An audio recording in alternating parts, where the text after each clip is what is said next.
But no, I think consciously I was saying that the main thing I learned was how to maintain stamina and patience, which is an art when you're making movies like this, because when it's this size, it's this epic thing that you're part of. There are so many other moving parts, and so you inevitably you wait around for hours at a time, and sometimes you can get caught up in the attention and the stress of it all. But these guys just let it happen around them and very much maintain their own calm composure, and I think that's very, very important to your performance, and you don't let any of that get you down. But yeah, that was the thing I consciously took away from it. But just watching them and watching that experience, I'm sure taught me a lot.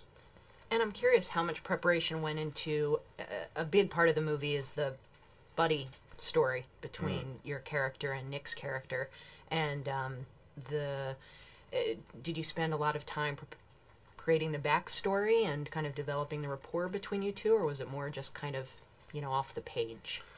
Well, there was plenty on the page, but there was also an awful lot that we were asking the audience to buy into that wasn't on the page, and so we had this uncommon luxury of being invited to the location 3 weeks prior to starting the filming of the film.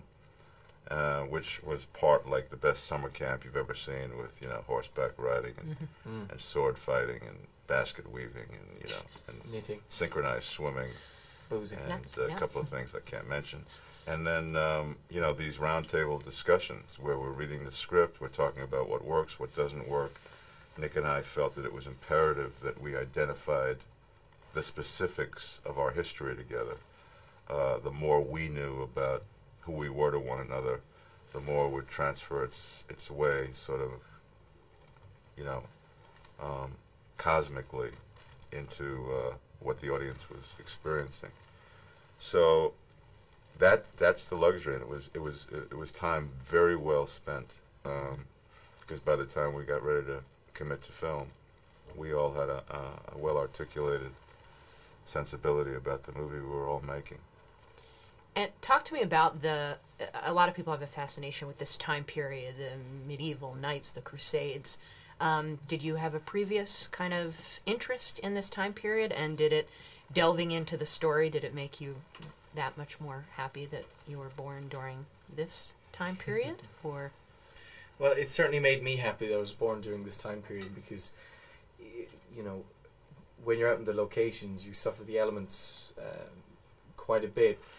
But we were, of course, quite protected, anyway, and not sleeping rough and doing basically what these guys did. But it showed you the impossible existence of people, I think, in that time, because they had absolutely no antidotes to anything. Any mild affliction would result in death for these people, because they had no medicine, they had no technology, and any technology that was put forward or publicized was deemed irrational and heretic, and the person would be burned, or hanged. And it was a time of superstition. It was a time of complete and utter control by Christianity over the masses. It's fascinating. It's a fascinating time of almost of ignorance in a way, but in a lot of ways, although we spent 14 hours a day, kind of in these heavy costumes and sub-zero degree weather, on horseback with nothing but a sword and an attitude to keep away the things that were out to get us. And now we have all these creature comforts here in the 21st century. But if you really, really look at the circumstances, the backdrop of this thing, it's an institution that is identifying an enemy by representing them as evil, so that they can go and destroy that enemy unprovoked, and thereby co-opt all of their possessions, all of their lands, and then turn them into unyielding believers of this cause that they're trying to sell down people's throats.